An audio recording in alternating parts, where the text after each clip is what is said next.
de retour, on a pris une pause un peu plus longue pour vous laisser le temps un peu de réseauter. Donc, on avait un petit coussin de temps, donc on est très heureux de vous avoir permis de faire ça cet après-midi. Avant de débuter le dernier panel de la journée, on a un invité. En fait, on a Pierre Graff, qui est le président, directeur général du Regroupement des jeunes chambres de commerce du Québec.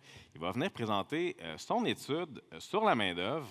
Passionné par le monde des affaires et des relations publiques, Pierre a exercé différentes fonctions en développement des affaires, en gestion ou encore à titre de conseiller en relations intergouvernementales. Il a notamment œuvré auprès d'organisations à l'Assemblée nationale, mais aussi auprès de RS2 Conseil sur mesure, en plus d'avoir été président et porte-parole de la Jeune Chambre de commerce de Québec. Alors Pierre, je t'invite à monter sur la scène.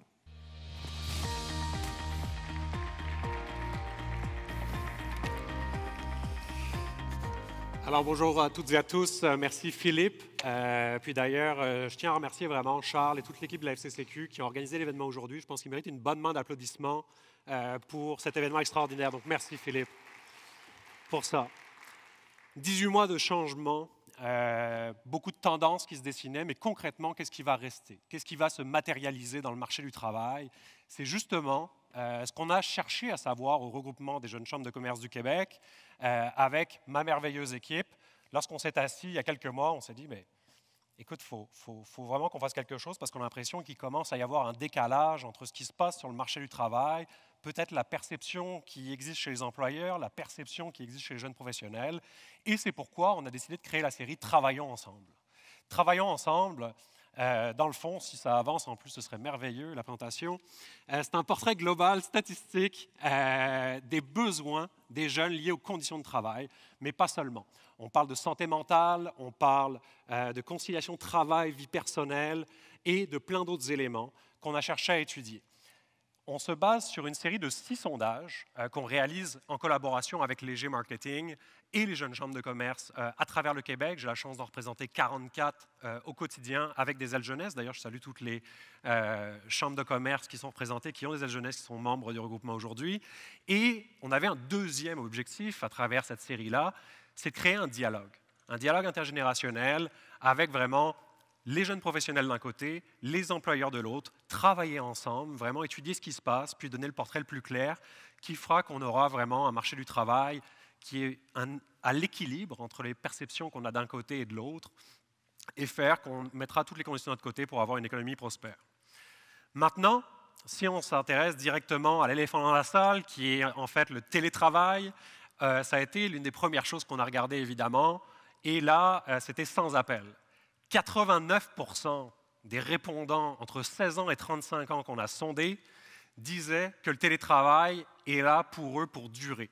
Si on va maintenant dans le détail, précisément, c'est que 45% de ces jeunes-là disent qu'ils veulent continuer à temps partiel et pour certains à 44% de manière définitive. Vous voyez déjà forcément un enjeu énorme qui va se présenter pour les employeurs parce que si certains n'ont pas cette flexibilité-là, potentiellement, c'est une vague de départ chez les jeunes professionnels. Donc là, on vise vraiment les générations Z et les milléniaux qui peut arriver. Donc vous voyez d'ailleurs, 60%, vous avez les statistiques en haut, 60% des jeunes voient la flexibilité comme quelque chose d'essentiel. Et j'amène un autre élément qui est extrêmement important, c'est qu'ils ont la perception, ces jeunes professionnels, qu'ils seraient capables de réaliser en 4 jours ce qu'ils font actuellement en 5 jours. Donc là, est-ce que c'est un défi présentement pour les employeurs ou c'est une opportunité à saisir justement non seulement pour garder leurs employés, mais aussi pour aller séduire le peu de main-d'œuvre disponible, puisque vous savez que le marché de l'emploi est extrêmement déséquilibré au niveau de l'offre et de la demande. Donc, la réponse, c'est vous qui l'avez. On verra dans les prochains mois comment ça va se matérialiser. Autre chose très importante, depuis plus d'un siècle, on parle d'exode rural. Eh bien, ça, c'est vraiment une statistique qui est à retenir. 47%, je dis bien 47% des jeunes professionnels qui ont été sondés ont dit qu'ils considéraient sérieusement quitter les centres urbains pour s'établir en région. Et alors là, évidemment, c'est un scénario cauchemardesque pour les villes qui vont perdre des contribuables puis des consommateurs. Par contre, c'est une opportunité extraordinaire à saisir, évidemment pour les régions, mais aussi pour les entreprises. Parce qu'il faut savoir que 80% des répondants dans notre sondage ont dit qu'en fait, leur vie personnelle allait maintenant être priorisée sur leur carrière.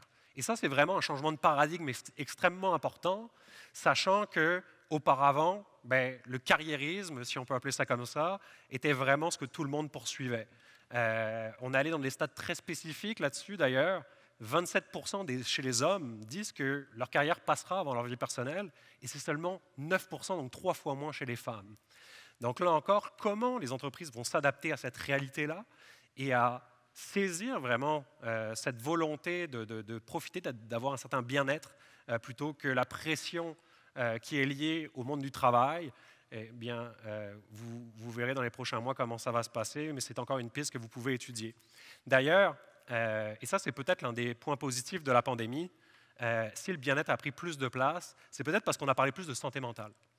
La Fédération des chambres de commerce du Québec a organisé il y a quelques mois une superbe activité sur la santé mentale des entrepreneurs avec la Banque de développement du Canada. On est également présents puisqu'on a fait une étude sur 1 an, tous les trimestres en suivant 250 entrepreneurs et travailleurs autonomes pour voir ce qui se passait au niveau vraiment du fardeau psychologique de l'entrepreneuriat.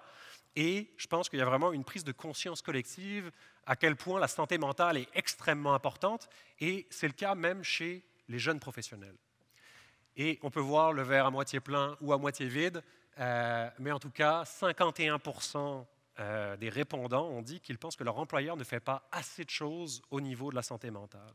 Et c'est quand même quelque chose qui est extrêmement important, surtout dans un moment où on se bat au niveau des valeurs, des conditions de travail, de voir qu'une des priorités maintenant chez les jeunes professionnels est ce que je viens de citer, qui est la santé mentale. Et ça va donc aller maintenant au niveau des conditions de travail, ce qui est le plus important pour eux. Et alors là, peut-être certains sont surpris, d'autres un peu moins. La chose qui est ressortie et qui est le plus important vraiment pour les jeunes, c'est le salaire.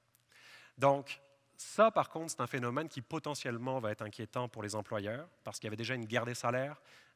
Tout le monde se bat pour avoir les meilleurs ou les gens qui restent sur le marché du travail. Ils sont très peu. On sait que le taux de postes vacants est épouvantablement bas au Québec actuellement.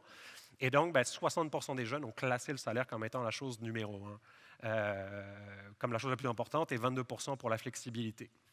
Maintenant, si je vous amène du côté vraiment des valeurs, qui est quelque chose dont on parle énormément depuis les dernières années, on voyait que les compagnies parlaient beaucoup de diversité et d'inclusion, d'environnement, de responsabilité sociale, d'innovation, vraiment plein de thèmes extrêmement importants, mais concrètement, ça se matérialise comment dans les sondages?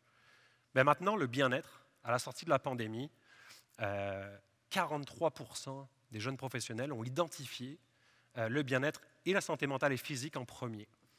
Donc, est-ce qu'il s'agit d'un changement et quelque chose sur lequel les compagnies vont devoir vraiment parier pour être capables d'attirer des talents ou les garder? C'est certainement un élément de réponse, et on voit que la flexibilité revient à 32% pour les chiffres qui complétaient le trio gagnant ou le quartet gagnant, peu importe comment on l'explique. Il y avait également encore l'environnement à 7%, la diversité et l'inclusion à 7%, l'environnement à 8%. Donc, plein de choses qui restent quand même extrêmement importantes pour les jeunes des générations Z et des milléniaux. Chose aussi très importante, c'est que 65% des jeunes, donc 2/3, disaient qu'ils étaient prêts éventuellement à quitter une entreprise si les valeurs corporatives de l'entreprise ne correspondaient pas aux leurs. Et ça, c'est quelque chose qui est extrêmement important, parce que c'est bien beau de dire qu'on est une entreprise puis qu'on a telle ou telle valeur. Mais si ça ne se matérialise pas au quotidien dans des actions, il faudra s'attendre à ce qu'il y ait des départs, en tout cas chez les jeunes générations, et ça va être à surveiller parce que c'est quelque chose d'extrêmement important. On voit que je suis quand même en avance, ça va super bien, je ne sais pas si on aura le temps pour des questions, mais quand je vous parlais de défis, je parle aussi d'opportunités. Puis là, je vais vous lancer quelques pistes, vous en ferez ce que vous voulez, mais il y a des statistiques que je trouvais quand même intéressantes à éplucher, parce que bien évidemment, le rapport avec Léger est extrêmement long, puis je voulais condenser tout ça. Mais il y a peut-être des tendances sur lesquelles vous pourriez travailler pour être capable d'offrir quelque chose de différent. Par exemple, 25% des jeunes professionnels considèrent sérieusement se lancer en affaires. OK? Donc, si leur modèle de travail autorisait un modèle d'intrapreneuriat. On parle beaucoup d'innovation ouverte, de grandes entreprises qui aident les plus petites entreprises. On parle beaucoup de volonté chez les jeunes de se réaliser à travers des projets, de porter des projets. ben, est-ce que ce ne serait pas un moyen pour les entreprises aujourd'hui, surtout vraiment les grandes peut-être, mais les petites aussi, de montrer une certaine flexibilité, puis essayer peut-être à ce que des personnes qui ont ce désir-là puissent vraiment le matérialiser en développant quelque chose à l'interne qui va soit être une nouvelle branche de la compagnie ou qui va être peut-être une compagnie qu'il démarrera lui-même. C'est potentiellement quelque chose qu'il faudra exploiter. Puis, je pense qu'on a un rôle aussi en tant que collectivité à jouer là-dedans. C'est qu'au Québec, il faut savoir que la part des entrepreneurs dans la population active est déjà beaucoup plus faible qu'elle l'est, par exemple, en Ontario ou ailleurs. Donc, il y a clairement un gap à combler. Et je pense que ça prendra aussi un effort de tout le monde pour être capable d'arriver, puis d'avoir vraiment le tissu économique et entrepreneurial dont on a besoin pour 2030, pour lequel, vous savez, 70% des jobs n'existent toujours pas. Autre tendance que je trouvais intéressante, c'était que 21% des jeunes professionnels considéraient sérieusement retourner aux études dans les 10 prochaines années. Ce que je trouve vraiment intéressant avec cette statistique-là, c'est que, et je viens de le dire d'ailleurs, il y a beaucoup de jobs, les jobs de 2030 n'existent pas encore pour la majorité. Ben, peut-être que les entreprises, par rapport à ce qu'elles voient s'en venir dans les prochaines années, vont être capables de garder leurs employés en les incitant à retourner aux études, mais en les gardant peut-être à temps partiel, parce qu'on voit qu'aujourd'hui, les jeunes employés, ce n'est plus nécessairement une table de poule dont ils ont besoin dans l'entreprise ou d'un barista ou quelque chose. Ben, peut-être que l'argent que l'entreprise utilisait de ce côté-là, ils vont pouvoir l'utiliser et l'investir dans leur capital humain, puis faire en sorte vraiment que ces personnes-là vont se réaliser, vont aller peut-être chercher un autre type de carrière, se requalifier, en même temps servir les intérêts de l'entreprise, mais évidemment servir les intérêts de l'économie du futur.